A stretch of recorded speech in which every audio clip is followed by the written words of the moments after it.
جس کو فنائے قلبی میسر ہو جائے بس صاحب اس کی دل کی آنکھ ایک ہی چیز دیکھتی ہے, اسے کوئی چیز کوئی فعل دوسرا نظر ہی نہیں آتا.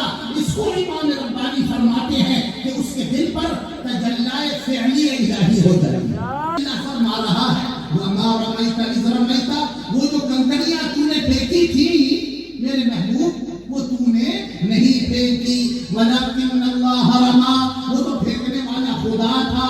اب صاحب اس کی تو بہت سی توجیحات. آپ مسلمان ہیں یا آپ عیسائی ہیں یا پھر آپ یہودی ہیں یا پھر آپ ہندو ہیں, آپ کسی بھی مذہب سے تعلق رکھتے ہیں, مگر ایک بات جو میں کہنا چاہ رہا ہوں اس وقت کہ بھائی آپ کو جس نے پیدا کیا ہے اوپر والے نے پیدا کیا ہے.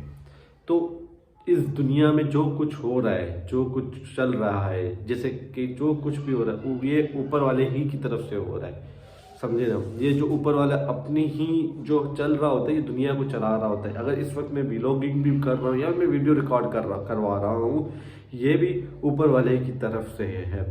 اسی طرح میں ایک واقعہ کوٹ کرتا جاؤں گا حضرت سلیمان علیہ السلام کے لیے. جیسے ہدہد بہت امپورٹنٹ تھا, انہی کی بارگاہ میں جب ہدہد نے ایک آ کے واقعہ بتایا کہ میں ایک ایسے ہی ملک میں گیا ہوں جہاں پہ ایک عورت کی بادشاہی ہے اور وہ جو بہت بڑے تخت پہ بیٹھی ہوئی ہے اور اپنے بادشاہت کے اس کے چرچے چل رہے ہیں.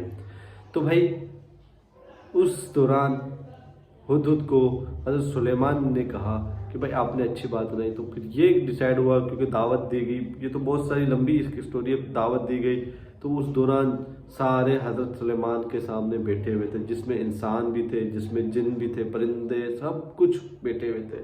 تو اس دوران حضرت سلیمان علیہ السلام نے کہا کہ بھائی مجھے وہ تخت چاہیے.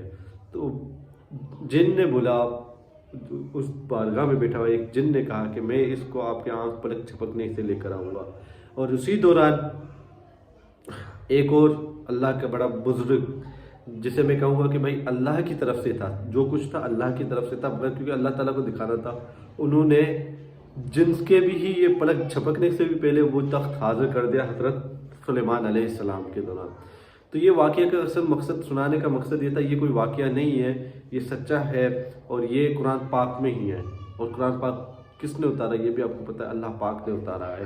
اس کا اتارنے کا مقصد کیا تھا کہ اس میں جو آنے والے واقعات تھے وہ بھی بتائے گئے, جیسے قیامت آئے گا, جیسے ہمیں بہت ساری تہذیبیں سکھائی گئی ہیں قرآن پاک میں, اور پرانے واقعات بھی بتائے گئے. حضرت سلیمان علیہ السلام کا واقعہ ہو, حضرت عیسیٰ علیہ السلام کا واقعہ ہو, حضرت یونس علیہ السلام کا واقعہ ہو, یہ چیزیں بتائی گئی ہیں. بتانے کا مقصد یہ ہے اور بتانے کے سب چیزیں ہیں. اس وقت جو سائنس اتنی جدید ٹیکنالوجی کر رہا ہے اور کر چکا ہے, اس وقت خود سائنس پریشان ہے کہ بھائی یہ جو اتنا نظام چل رہا ہے, دنیا کی نظام چل رہا ہے, نظام شمسی بول لو, کس طرح چل رہا ہے, کسی نہ کسی طرح چل رہا ہے, کوئی نہ کوئی چلانے والا ہے.